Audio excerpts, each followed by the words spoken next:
আজকে জয়পুরহাটে যখন আপনারা এত মানুষ জমায়েত হচ্ছেন,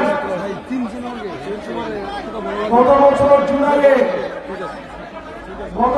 জুলাইয়ের এই সময়ে আমরা ছাত্র জনতা আমরা আবেগের বসে আমরা রাস্তায় নেমে এসেছিলাম।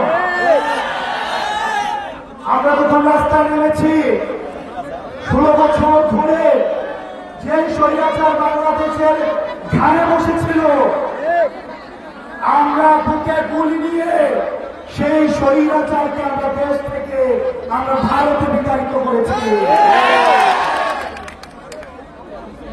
মাদার অফ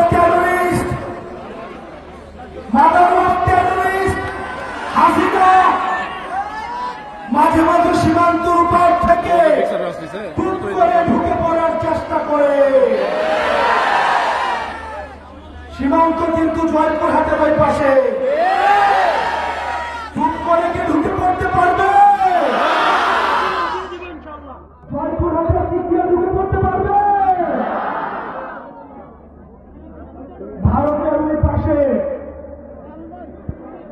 আরেক কষায় মুভি আমাদের মুসলমান ভাইদেরকে মাঝে মাঝে বাংলাদেশে পুশিং করে। আমরা মুভিকে বলবো অন্যদেরকে বাংলাদেশে পুশিং না করে এই জুলাইয়ের খুনি হাসিনাকে বাংলাদেশের নিরাপত্তা দেওয়া।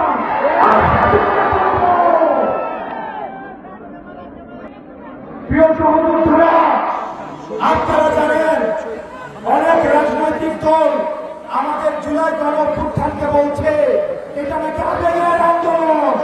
আবেগের আন্দোলন নাকি সংবিধানে জায়গা দেওয়ার দরকার না। আপনারা কি জুলাইকে সংবিধানে দেখতে চান? আপনারা কি জুলাইকে সংবিধানে দেখতে চান? আপনাকে সতর্ক করছি, যারা জুলাইয়ের বিপক্ষে অবস্থান নিয়েছে, যারা বিপ্লবীদের বিপক্ষে অবস্থান নিয়েছে, তারা মূলত আওয়ামী লীগকে আবার পুনর্বাসনের চেষ্টা করছে। আওয়ামী লীগের ব্যবসাগুলো কারা চালায় সেগুলোকে আমরা জানি না?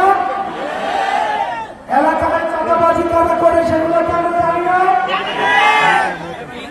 আর এলাকায় চাঁদাবাজি হতে দেওয়া যাবে না, সন্ত্রাসবাদ হতে দেওয়া যাবে না, কোন আলেম ওলামাকে নির্যাতন করা যাবে না, কোন মন্দির ভাঙা যাবে না,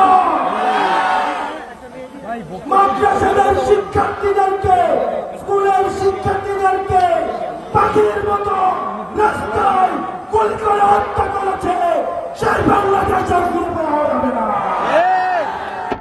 প্রিয় জয়পুরহাটবাসী, আপনারা জানেন আমাদের লড়াই এখনো পর্যন্ত অব্যাহত রয়েছে।